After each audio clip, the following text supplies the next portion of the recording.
Salam sejahtera, terima kasih karena bersama dengan saya di Nazlin Unity Channel. Tiba-tiba Mahathir buat kenyataan yang membuatkan rakyat Sarawak terkejut. Kata Mahathir, usaha Sarawak ambil alih kawalan minyak dan gas akan rugikan negara. Dijangkakan kenyataan Tun Mahathir ini akan membuatkan beliau makin tidak disukai, makin tidak disokong oleh rakyat Sarawak. Jadi mana-mana komponen yang bekerja sama dengan Tun Mahathir dijangka akan terus ditolak oleh parti yang ada di Sarawak. Kenyataan Mahathir ini cukup pedas dan cukup panas. Bekas Perdana Menteri menyatakan, memberi peringatan berhubung usaha Sarawak untuk mengambil alih kawalan ke atas sumber minyak dan gas di negeri itu daripada Petronas. Dalam satu wawancara bersama Free Malaysia Today, Mahathir berkata, langkah Sarawak itu boleh memberi kesan negatif kepada negara dan ekonominya. Negara akan rugi jika rundingan antara kerajaan persekutuan dan negeri diteruskan seperti sekarang, katanya. Ramailah rakyat Sarawak yang memberikan komen cukup tak puas hati dengan kenyataan Tun Mahathir. Dia mengulas pertikaian antara Sarawak dan kerajaan persekutuan berkenan kawalan sumber minyak dan gas dalam wilayah negeri tersebut. Sarawak mencabar Akta Pembangunan Petroleum 1974 PDA yang memberikan kawalan penuh kepada Petronas ke atas sumber hidrokarbon negara. Kerajaan Sarawak berkata PDA tidak terpakai dalam wilayah pentadbirannya. Sebaliknya bertegas mahu menggunakan Ordinan Perlombongan Minyak 1958 yang memberikan kuasa ke atas minyak dan gas yang ditemui dalam lingkungan 200 batu nautika dari pantainya. Sarawak mendakwa ia memiliki 60.87% daripada reserve petroleum terbukti dan berpotensi di Malaysia serta menyumbang 90% daripada ekspor gas asli cecair LNG negara. Kata Mahathir, dasar negara perlu diutamakan. Dalam wawancara itu, Mahathir turut mengingatkan yang Sarawak adalah sebahagian daripada persekutuan di mana dasar negara dan kepentingan nasional perlu diutamakan. Dia berkata Sarawak adalah antara negeri yang telah menerima manfaat ekonomi kesan daripada menjadi sebahagian daripada persekutuan Malaysia. Kata Mahathir, ketika Sarawak berada di bawah pemerintahan British, adakah mereka membina menara berkembar? Mereka sangat miskin, kata Mahathir. British mengambil semua hasil mereka, kata beliau lagi. Saya rasa kenyataan Mahathir dalam isu ini, yaitu beliau menyatakan ketika Sarawak berada di bawah pemerintahan British, adakah mereka membina menara berkembar? Mereka sangat miskin, kata Mahathir. British mengambil semua hasil mereka. Saya rasa tindakan Mahathir mengungkit perkara menara berkembar ini sekadar mahu memperlihatkan kononnya dia membina menara berkembar di Kuala Lumpur. Tapi di Sarawak memang tidak ada menara berkembar. Dan lagi pula ketika Mahathir mengatakan Sarawak sangat miskin di bawah pemerintahan British, pasti ramai memberikan respon yang akan bertentangan dengan kenyataan Mahathir ini. Mahathir juga mengatakan British mengambil semua hasil mereka. Pasti ada aktivis-aktivis tertentu yang akan mengarahkan supaya Mahathir menarik balik kenyataan itu dan memohon maaf kerana hal-hal yang tertentu. Walaupun mengakui negeri Borneo itu mungkin berhak menerima lebih banyak hasil daripada minyak dan gas di wilayahnya, Mahathir berkata kekayaan sumber sahaja tidak menjamin kemakmuran. Sebaliknya, katanya lagi, kejayaan bergantung kepada takbir urus yang baik seperti yang ditunjukkan oleh Petronas. Mahathir turut menyuarakan rasa kecewa apabila melihat pentadbiran Sarawak menggunakan pengaruh politiknya untuk menekan kerajaan persekutuan agar akur kepada tuntutannya. Isu tersebut perlu dibawa ke parlimen untuk dibahaskan, kata Mahathir lagi. Namun demikian, reaksi daripada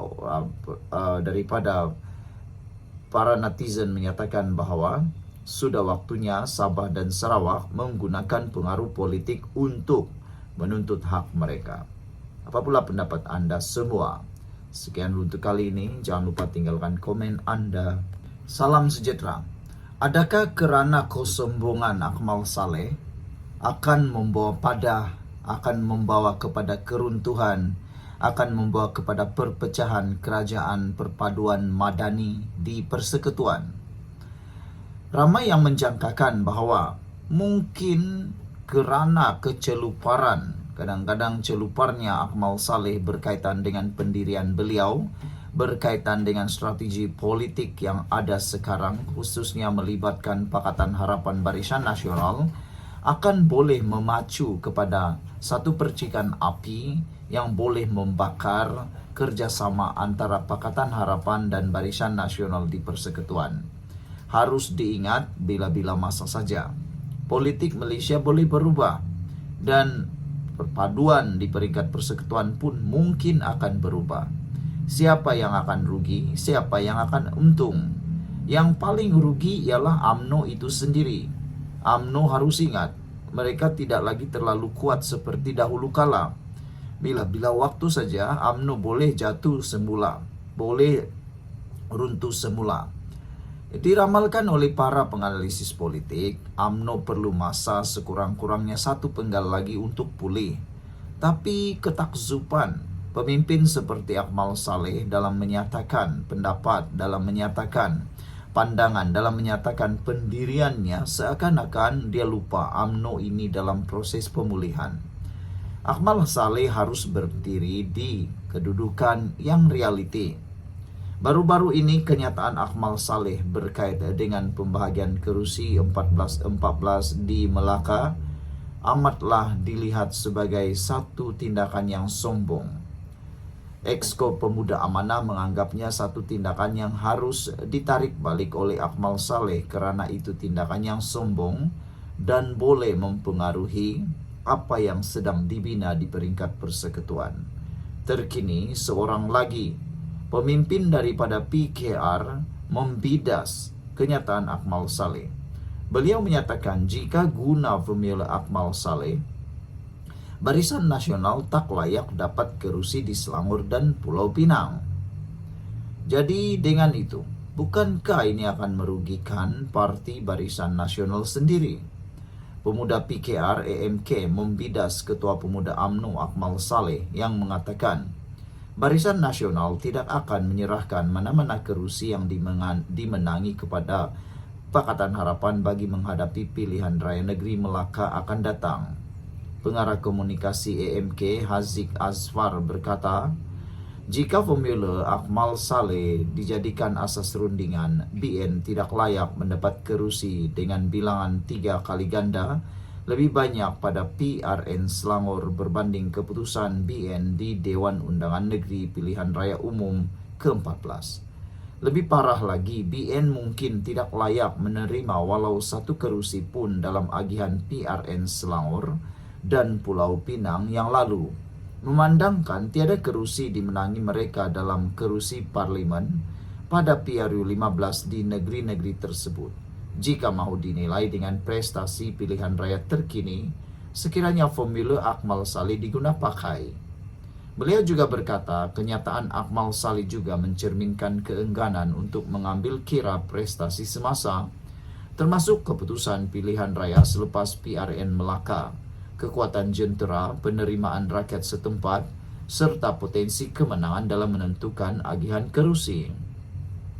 Pendekatan keras dan bersifat dominasi seperti ini langsung tidak menambah nilai dalam mana-mana perbincangan politik, apatah lagi dalam usaha membina mufakat dalam kerajaan perpaduan tambahnya. Pada 8 Mei lalu, Akmal Saleh menolak cadangan DAP agar BN dan PH masing-masing bertanding 14 kerusi, iaitu separuh daripada 28 kerusi Dewan Undangan Negeri di Melaka pada PRN akan datang. Jika nak juga kita bertanding di tempat yang sama, mudah sahaja untuk beri kamu tidak sama sekali dan boleh teruskan bermimpi, kata Akmal Saleh yang juga Exco Negeri Melaka. Sebelum itu, Chinese Press melaporkan bahwa 9 cawangan DAP di Melaka sebulat suara menyokong strategi 14-14 yang bermakna BN perlu memberikan sebahagian kerusi yang mereka miliki sekarang kepada Pakatan Harapan PH. Pada PRN Melaka 2021, BN menang besar dengan 21 kerusi, diikuti Pakatan Harapan 5 kerusi dan PN 2 kerusi dalam saingan 3 penjuru. Bagaimanapun, pada PRU 15, BN tewas ke semua 6 kerusi parlimen di Melaka, dengan PH dan PN masing-masing menang 3 kerusi. Dalam kenyataan berasingan, DAP cawangan Taman Makmur di Masjid Tanah turut menyokong cadangan pembahagian kerusi sama rata itu. Mereka juga menyatakan sokongan penuh kepada calon kerajaan perpaduan yang akan bertanding di kawasan Parlimen Masjid Tanah. Pengurusinya, Lim Kim Fok, berkata, pemilu tersebut bertujuan meningkatkan peluang kemenangan kerajaan perpaduan serta menzahirkan semangat kerjasama antara BN dan PH. Adun Kota Laksamana Lo Chi Leong memaklumkan usaha itu akan dibawa ke mesyuarat jawatan kuasa DAP Melaka yang akan datang. Saudara, ada yang mencadangkan supaya Akmal Saleh perlu memikirkan dengan sebaik-baiknya atau letak jawatan, kata mereka. Jumpa lagi, bye-bye.